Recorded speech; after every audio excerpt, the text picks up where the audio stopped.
हम पढ़ रहे थे थ्योरी ऑफ मशीन के अंदर सेकंड चैप्टर पावर ट्रांसमिशन। ठीक है, कैसे पावर जो है एक पॉइंट से दूसरे, एक शाफ्ट से दूसरी शाफ्ट के अंदर ट्रांसमिट की जाती है। तो अपन ने वेरियस टेक्निक्स पढ़ी थी, जिसके अंदर सबसे पहले अपन ने पढ़ा था कि power transmit by belt drive. दूसरा अपन ने पढ़ा power transmit by chain drive, कैसे चेन क्या होती है। ठीक है, चेन के बारे में पढ़ रहे थे अपन, चेन की डेफिनेशन कर ली थी। तो ये चेन ड्राइव ये अच्छी क्यों है, एडवांटेजेस क्या है।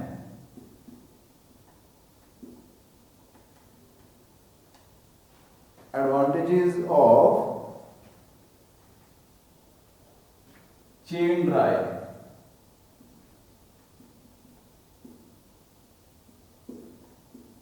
चेन ड्राइव क्यों यूज करें अपन, बेल्ट ड्राइव क्यों ना यूज करें। ठीक है, बेल्ट ड्राइव से अच्छी क्यों है, ये ऐसा भी लिख सकते हो, एडवांटेजेस ऑफ चेन ड्राइव और बेल्ट ड्राइव, बेल्ट ड्राइव से अच्छी क्यों है।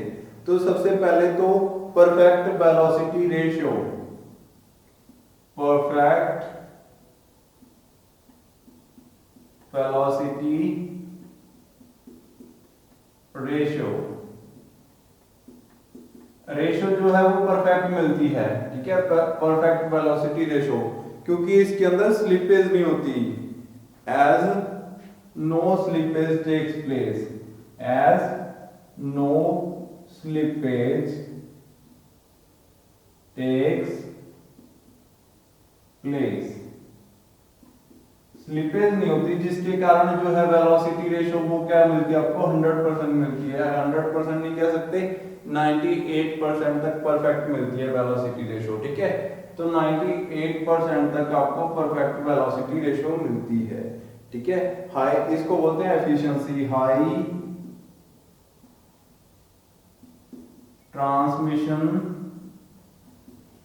ट्रांसमिशन जो इसकी रेशो होती है। ठीक है, ट्रांसमिशन एफिशिएंसी होती है, एफिशिएंसी दैट इज अबाउट 98%। ठीक है, 98% तक एफिशिएंसी जो है आपको मिलती है इसकी। ठीक है, आपको 98% अबाउट 98% कह सकते हो। ठीक है, तीसरा इसके अंदर आप एडवांटेज लिख सकते हो कि less load on shaft due to sprocket, जो चेन ड्राइव होती है, it gives less load on shaft, जिस शाफ्ट को इसने रोटेट करवाना है उसके ऊपर लोड कम डालती है। कैसे, ये कैसे होता है ध्यान देना, मैंने आपको बताया था कि पुली ड्राइव के अंदर पुली क्या होती है, पुली के ऊपर बेल्ट चढ़ी होती है। ठीक है, वो बेल्ट जो होती है वो दोनों टाइट होनी चाहिए, तभी स्लिपेज को रोका जा सकता है। आप बेल्ट देखना किसी भी चीज के ऊपर चढ़ी होगी तो उसको दबाने की कोशिश करना, बेल्ट बहुत ज्यादा टाइट होगी। ठीक है, उसका कारण क्या है, क्योंकि वो तभी ट्रांसफर कर रही है एनर्जी अगर वो टाइट है। अगर वो लूज हो जाएगी तो स्लिपेज होगी, घूमेगी नहीं। तो जिसके कारण जब अपन दो पुलियों के बीच में, ये एक पुली है, ठीक है, और ये दूसरी पुली है यहां पे, इन दोनों के बीच में जब आप चेन ड्राइव बेल्ट ड्राइव चलाते हैं तो बेल्ट ड्राइव क्या करती है, इन दोनों को आपस में एक दूसरे की ओर खींच के रखती है। ठीक है, जब मैंने इसके ऊपर बेल्ट चढ़ाई तो बेल्ट ने क्या किया, इसको आपस में एक दूसरे की ओर खींच लिया। ठीक है, ये ड्राइवर पुली, ये ड्रिवन पुली, ठीक है, एक दूसरे को अपनी ओर खींच लिया इसने, जिसके कारण टाइट नहीं, लूज छोड़ दी तो स्लिपेज होगी। ठीक है, अगर टाइट कर दिया तो दोनों शाफ्ट जो है वो एक दूसरे की ओर क्या होंगे, खिंच जाएंगे। ठीक है, जिसके कारण क्या होगा, ये पुलियां जो है अच्छे से वर्क नहीं कर पाएंगी।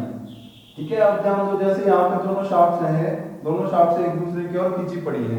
ठीक है, जिसके कारण अब क्या हो रहा है, यहाँ पे टाइट हो गई है बेल्ट। ठीक है, तो अच्छे से वर्क नहीं कर पाएगी। दूसरी कंडीशन आप क्या मानते हैं, जब अपन ने चेन ड्राइव स्टार्ट की, ठीक है, चेन ड्राइव यूज की, चेन ड्राइव के अंदर क्या होता है, जब अपन चेन ड्राइव यूज करते हैं इसकी जगह पे, तो चेन जो होती है वो लूज चलती है थोड़ी थोड़ी। ध्यान देना, आप चेन ड्राइव देखी होगी। ठीक है, उसको लूज भी रख सकते हैं क्योंकि वो स्लिपेज नहीं होती उसके अंदर, उसके अंदर स्प्रॉकेट्स बनी होती हैं पुली के ऊपर। ठीक है, वो स्प्रॉकेट्स जो है वो इसके ऊपर वर्क करती हैं। ठीक है, चेन जो है वो स्प्रॉकेट्स के ऊपर चलती है। जिसके कारण आप कह सकते हो कि वहां पे स्लिपेज नहीं हो रही बिल्कुल भी। ठीक है, इस स्लिपेज ना होने के कारण इसको थोड़ा सा लूज रखा जा सकता है चेन ड्राइव को। ठीक है, तो इसको लूज रखने की खासियत वो, ठीक है, जिसके कारण शाफ्ट एक दूसरे की ओर खिंचती नहीं है। जब आप चेन को लूज रखेंगे तो शाफ्ट दोनों एक दूसरे की ओर खिंचेंगी नहीं, जिसके कारण आप इसको आसानी से यूज कर सकते हैं। ठीक है, तो ये किस में होता है, ये चेन ड्राइव में होता है। नेक्स्ट आप लिख सकते हैं कि occupy laser space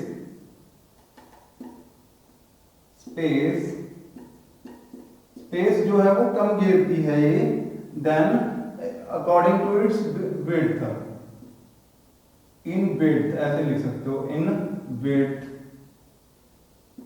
then other drives. दूसरी ड्राइव से ये जो स्पेस है वो कम घेरती है अकॉर्डिंग टू विड्थ। विड्थ के मामले में ये ध्यान दो, जो आपकी पुली है, पुली अगर बेल्ट इतनी मोटी है आपकी, तो पुली को उससे ज्यादा विड्थ होनी चाहिए पुली की। ठीक है, तभी वो बेल्ट जो है उसके अंदर चल पाएगी। इट मींस इसकी विड्थ इतनी होनी चाहिए। ठीक है, और यहाँ पे चेन है, चेन अगर इतनी विड्थ है तो स्प्रॉकेट्स की तो उससे कम ही रहती है विड्थ, वो उसके अंदर ही चलती है स्पेस के अंदर। ठीक है, चेन से कम विड्थ चाहिए स्प्रॉकेट्स के लिए, तो स्प्रॉकेट्स के लिए विड्थ जो है वो कम चाहिए चेन से, और बेल्ट ड्राइव के लिए बहुत ही ज्यादा विड्थ चाहिए for transmission of same power, for transmission of same power को ट्रांसमिट करने के लिए जो चेन की विड्थ है वो कम चाहिए और बाकी ड्राइव्स की विड्थ जो है वो ज्यादा चाहिए। ठीक है, ये है इसकी एडवांटेजेस। नेक्स्ट हम लोग बात कर लेते हैं what is the disadvantages of chain drive. ठीक है, दूसरी ड्राइव्स क्यों यूज करनी चाहिए, चेन ड्राइव क्यों नहीं यूज करनी चाहिए। किसी किसी जगह पे चेन ड्राइव सही रहती है, जैसे कि बाइक के अंदर हो गया, ठीक है, साइकिल के अंदर हो गया, वहां पे आप चेन ड्राइव यूज करते हो। ठीक है, और कई जगह पे आप बेल्ट ड्राइव यूज करते हो, तो बेल्ट ड्राइव क्यों यूज करते हैं। Disadvantages of chain drive, disadvantages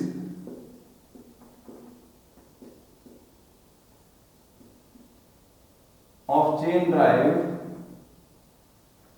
with respect to other device या other drives ट्रांसफॉर्म करने के लिए, मोशन को ट्रांसमिट करने के लिए। ठीक है, दूसरी ड्राइव यूज क्यों आप करें, बेल्ट चेन को क्यों नहीं यूज कर सकते। तो सबसे फर्स्ट पॉइंट है बहुत ही इंपॉर्टेंट,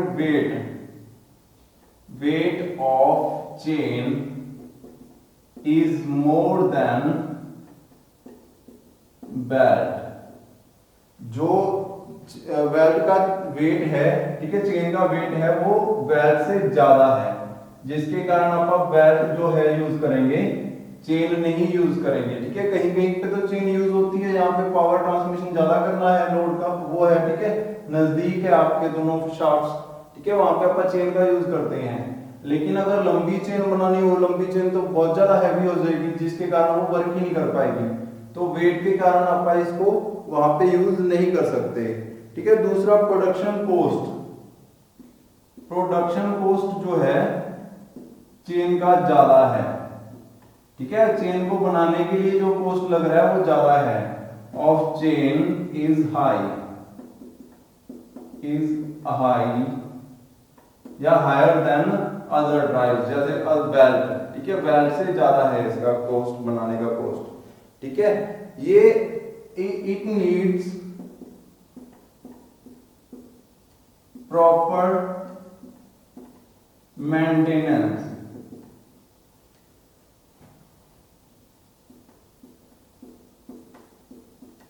मेंटेनेंस की बहुत ज्यादा जरूरत पड़ती है इसको। ठीक है, प्रॉपर या एक्यूरेट मेंटेनेंस इसको चाहिए। ठीक है, एक्यूरेट भी लिख सकते हो,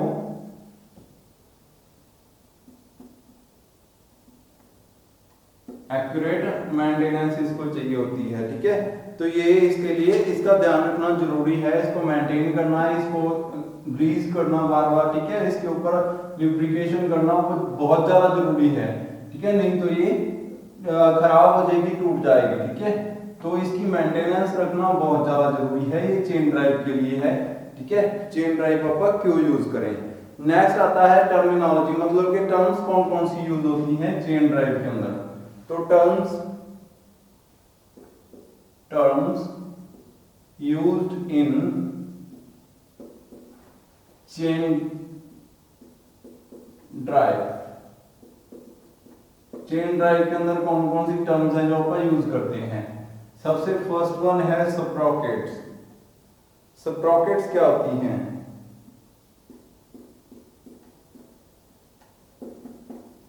स्प्रॉकेट्स होते हैं टीथ, ठीक है, जो कि गियर के ऊपर एक दोनों तरफ शाफ्ट होती है, शाफ्ट के ऊपर, ठीक है, एक ये शाफ्ट है, एक ये शाफ्ट है।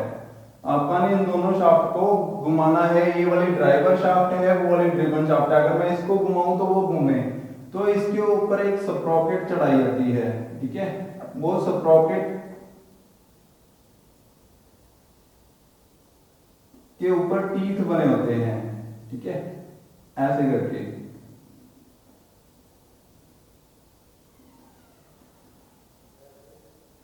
ऐसे करके बहुत सारे टीथ बने होते हैं जो कि उसके ऊपर चलते हैं, ठीक है। ये इस पुली के साथ ही शाफ्ट, इस शाफ्ट के साथ ही घूमते हैं। ये हार्डली माउंटेड होते हैं इसके ऊपर, ठीक है। ऐसे करके पूरे इसके ऊपर, पूरे शाफ्ट के ऊपर बहुत सारे टीथ होते हैं जो कि घूमते हैं, और इसके ऊपर चलती है चेन, ठीक है। ये चेन यहां तक जाती है, इसके ऊपर भी स्प्रॉकेट्स होते हैं, ठीक है। ऐसे ही फिर से यहाँ पे ये सारे टीथ के ऊपर ऊपर चलती है चेन, टीथ के अंदर चलती है, ठीक है। यहाँ पे बहुत सारे टीथ होते हैं,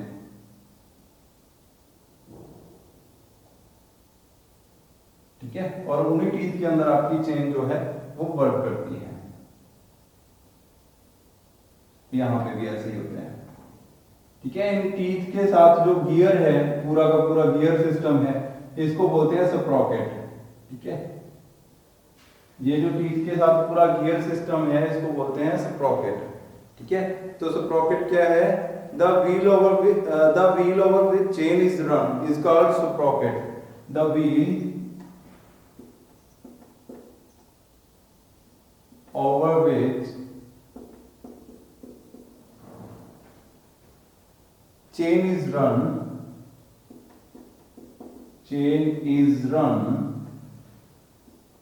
वो व्हील जिसके ऊपर चेन जो है वो रन करती है, चलती है, उसको क्या कहते हैं, इज नॉन एज स्प्रॉकेट, उसको बोलते हैं स्प्रॉकेट, ठीक है। अब ये स्प्रॉकेट है, ड्राइवर स्प्रॉकेट, ये ड्रिवन स्प्रॉकेट, इसके ऊपर भी ऐसे ही टीथ हैं पूरी इसके चारों तरफ, ठीक है। यही टीथ के अंदर यहाँ पे जो चेन है वो चलती है, ठीक है। चेन के ऊपर जगह जगह पर ऐसे बुशेस बने हुए होते हैं, ठीक है, बहुत सारे। ये जस्ट मैंने आपको ओवरव्यू दिया है, इसका डायग्राम अच्छे से आपको बुक में मिल जाएगा, ठीक है, वहां से देख लेना आप लोग, ठीक है। ये इसके ऊपर ऐसे चेन चलती है, ठीक है, ये चेन होती है ऊपर वाली। तो नेक्स्ट है स्प्रॉकेट के बारे में आपने पढ़ लिया, ठीक है। स्प्रॉकेट क्या होता है, ये प्रोजेक्टेड टीथ होते हैं fit into recesses of in the chain, जो चेन के बीच में रिसेसेस होती हैं, खाली जगह होती है, वहां पे फिट हो जाते हैं ये, ठीक है। रिसेसेस ऑफ चेन जो होती है, खाली जगह ऑफ चेन होती है, उसके अंदर ये फिट हो जाते हैं। चेन के बीच बीच में आपने साइकिल के अंदर देखा होगा, साइकिल के ऊपर जो चेन चढ़ी होती है, नीचे जो स्प्रॉकेट बनी होती है, उनके ऊपर जो चेन चढ़ी होती है, चेन के बीच में जगह जगह पर रिसेसेस होती हैं, खाली जगह होती है, वो खाली जगह इस स्प्रॉकेट टीथ के अंदर आकर फंस जाती है, जिसके कारण वो आगे रोटेट करती है, ठीक है। यही ऐसे ही चलता है। ये नेक्स्ट है पिच ऑफ द चेन। दूसरा है pitch of the chain. Pitch क्या होती है, पिच ऑफ द चेन होती है, इसके अंदर ना चेन के अंदर, अब ये चेन की बात हो रही है, pitch of the chain, pitch of the Sprocket बात नहीं हो रही, पिच ऑफ द चेन की बात हो रही है, ठीक है। चेन के अंदर दो बुशेस के बीच में, ठीक है, या दो उसके पॉइंट्स, एक पीछे वाला चेन का पॉइंट और एक आगे वाला, ठीक है। यहाँ पे दो बुशेस है, पहला जो पॉइंट है, पहला जो हिंज पॉइंट है वो इस स्प्रॉकेट के अंदर आ गया, दूसरा दूसरे स्प्रॉकेट के अंदर आ गया, स्प्रॉकेट के रिसेसेस के अंदर चले गए ये दोनों, ठीक है। इन दोनों के बीच में डिफरेंस ठीक है, ये वाला डिस्टेंस ये क्या कहलाएगा आपका, पिच कहलाएगा, पी। ठीक है, इसको बोलते हैं, पी से डिनोट करते हैं पिच। ठीक है, इसकी डेफिनेशन कैसे लिखोगे, it is the distance between hinge centre, it is the distance between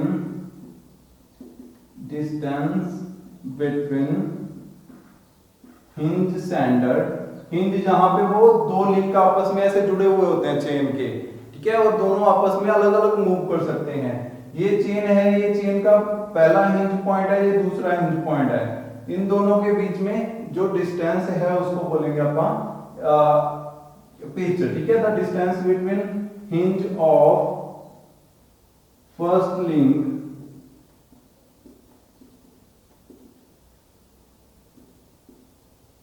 and correspondence second link. ठीक है, कोरेस्पोंडेंस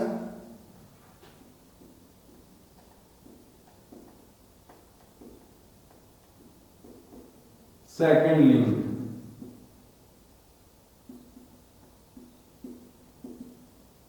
दो हिंज लिंक के बीच में डिस्टेंस, ये वाला सेंटर, हिंज सेंटर बोलते हैं इसको, hinge centre of first link. ठीक है, hinge centre of first link and correspondence second link, hinge centre of second link, दोनों के बीच में डिस्टेंस क्या कहलाता है आपका, जो पिच कहलाता है। ठीक है, पिच कैसे लिखते हैं, पिच के बारे में पता चल गया कि जो दो हिंज पॉइंट होते हैं चेन के अंदर। ठीक है, चेन जो होती है बहुत सारे हिंज लिंक से बनी होती है, ध्यान देना, उसके अंदर ये फर्स्ट वाला लिंक होता है, यहां से कनेक्टेड होता है, यहाँ पे एक स्पेस होता है। ठीक है, फिर आता है आपका दूसरा लिंक। ठीक है, यहाँ पे एक लॉक होता है, फिर आता है, फिर से एक स्पेस होता है। ठीक है, फिर से आता है तीसरा लिंक।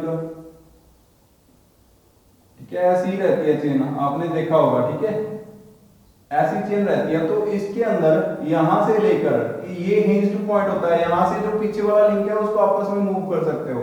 ये वाला जो लिंक है यहां से, ये दोनों लिंक आपस में ऐसे एक दूसरे के वो मूव हो सकते हैं। तो ये हिंज पॉइंट है और ये हिंज सेंटर है। ये बिल्कुल जो ये डॉट है ये हिंज सेंटर है। इन दोनों हिंज सेंटर के बीच में distance is known as pitch, इसको पी से लिखते हैं। ठीक है, ये पिच होगी। और जिसके अबाउट ये मूव करते हैं उसको बोलते हैं स्प्रॉकेट। तो दो टर्म्स हो गई अपनी, what is Sprocket and what is pitch. ठीक है, पिच के बारे में भी आपको पता चल गया। नेक्स्ट है pitch circle diameter. Pitch circle diameter,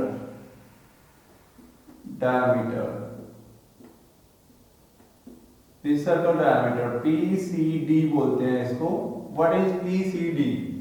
ठीक है, अगर मैं ये जो चेन है ये स्प्रॉकेट के चारों तरफ चढ़ी हुई है, जैसे यहाँ पे चढ़ गई। ठीक है, अगर मैं इन हिंज्ड सेंटर्स को मिला के एक सर्कल बना दूं। ठीक है, आप जान दो ये सारे हिंज्ड सेंटर जो है ये इसके अबाउट, देखो पहले चेन सीधी थी, जब ये स्प्रॉकेट के ऊपर आ गई तो पूरी ऐसे इसके साथ साथ घूम गई। तो इसके जितने भी हिंज्ड सेंटर हैं सभी से होता हुआ मैं एक सर्कल बना सकता हूं स्प्रॉकेट के अबाउट। ठीक है, वो सर्कल क्या होगा, ये वाला जो लाइन मैंने खींची हुई है ये सर्कल क्या होगा आपका, ये पिच सर्कल होगा। ठीक है, when the chain is wrapped around, when the chain is wrapped around, जब वो रैप कर देगी अराउंड ए स्प्रॉकेट, एक स्प्रॉकेट के अबाउट उसको सर्कल बना दिया गया, उसको उसके ऊपर रैप कर दिया गया। ठीक है, then a circle can be drawn, a circle can be drawn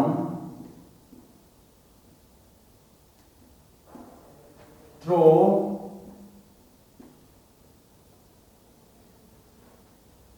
hinged center, hinge centre से होता हुआ एक सर्कल ड्रॉ किया जा सकता है। ठीक है, पूरी उसमें पूरे बॉडी में से, पूरे हिंज सेंटर में से एक सर्कल ड्रॉ कर लिया, which is known as pitch circle. which is known as pitch circle. Pitch circle बोलते हैं उसको, ठीक है, उसी को बोला जाता है पिच सर्कल। ठीक है, अब ध्यान दो, मैंने ये पूरी चेन जो थी इसको इसके अबाउट ही घुमा दिया पूरा, ठीक है, और उन सभी के अंदर जो पिच सेंटर थे, सॉरी जो आपके हिंज्ड सेंटर थे, उनमें से होता हुआ एक सर्कल बना दिया पूरे उसके ऊपर, स्प्रॉकेट के ऊपर। ये वाला सर्कल क्या है? पिच सर्कल है। ठीक है, the diameter of this circle is known as pitch circle diameter. और इसका जो डायमीटर होता है पिच सर्कल का, यहां से लेकर यहां तक, ये डायमीटर ये क्या कहलाता है? PCD, pitch circle diameter. ठीक है, तो आपको ये पॉइंट पता चला कि what is pitch circle and what is pitch circle diameter. Pitch के बारे में भी पता चला आपको, दो हिंज्ड सेंटर्स के बीच में distance is known as pitch. ठीक है, इतनी सारी टर्म्स आप कर चुके हैं। और लास्ट है रिलेशनशिप बिटवीन, लास्ट टर्म आप करेंगे relationship between pitch circle diameter, pitch circle and pitch circle diameter, relationship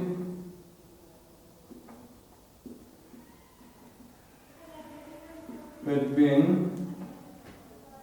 pitch circle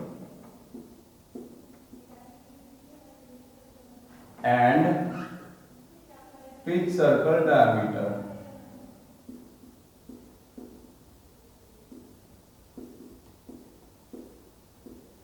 एक क्वेश्चन बहुत बार पेपर में आ जाता है कि what is the relationship between pitch circle and pitch circle diameter, दोनों के बीच में क्या रिलेशनशिप है।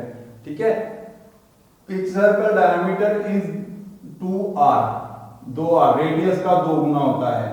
ठीक है, पिच सर्कल रेडियस का 2 गुना होता है पिच सर्कल डायमीटर। जहां स्प्रॉकेट की रेडियस r, ठीक है, अगर स्प्रॉकेट की रेडियस r है तो उसका होता है। ठीक है, और पिच सर्कल डायमीटर को मैं किससे लिखता हूं? p से लिखता हूं, पिच सर्कल को p से। ठीक है, पिच को लिखता हूं p से, पिच सर्कल p से लिखता हूं, और पिच सर्कल डायमीटर को 2r बोल सकते हैं, रेडियस का 2 गुना। ठीक है, तो रिलेशनशिप होता है इसके अंदर r is equal to p divided by 2 cosecant into 180 divided by t। ठीक है, यहां पे आपका t क्या है? Number of teeth on sprocket. Sprocket के ऊपर कितने नंबर ऑफ टीथ हैं। दूसरा r क्या है? Radius of the pitch circle, radius of the pitch circle, pitch circle की रेडियस है।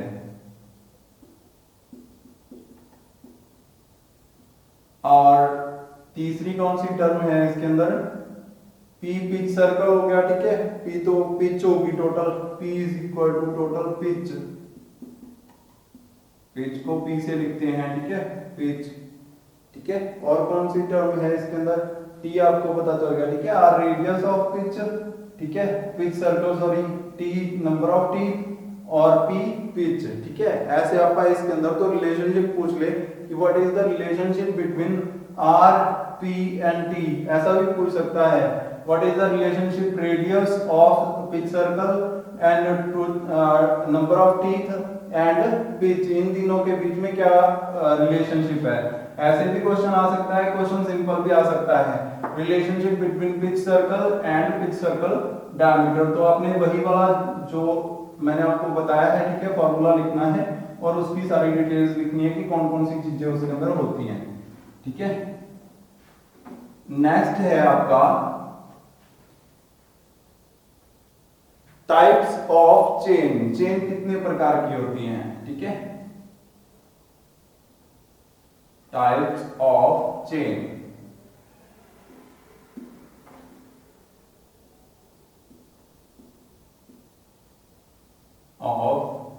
चेन कितने प्रकार की होती हैं। ठीक है, चेन्स बेसिकली 3 प्रकार की होती हैं। ठीक है, जिनको अपन डिटेल में नेक्स्ट लेक्चर में पढ़ेंगे। आज उनका कर लेते हैं कि कौन कौन से प्रकार की होती है चेन। सबसे पहली है होस्टिंग एंड हॉलिंग चेन।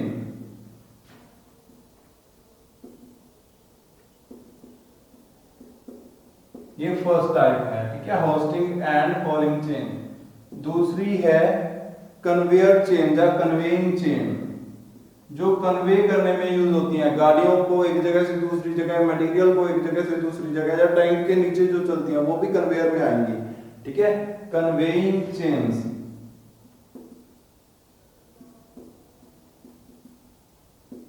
ठीक है, तीसरा है power transmission chain. Power transmission chain कौन सी होती है ना, पावर ट्रांसमिशन या पावर ट्रांसमिटिंग चेन्स। ये कौन सी होती है, जो पावर ट्रांसमिट करती है, जैसे साइकिल की चेन होगी, बाइक की चेन होगी, जो आगे से पीछे, अगले टायर से अगले जो आपका इंजन है उससे पिछले टायर तक, पिछले व्हील तक पावर ट्रांसमिट करती हैं। तो ये 3 प्रकार की चेन्स होती हैं। इन तीनों के बारे में डिटेल में पढ़ेंगे नेक्स्ट लेक्चर में। आज के लिए इतना ही, थैंक यू।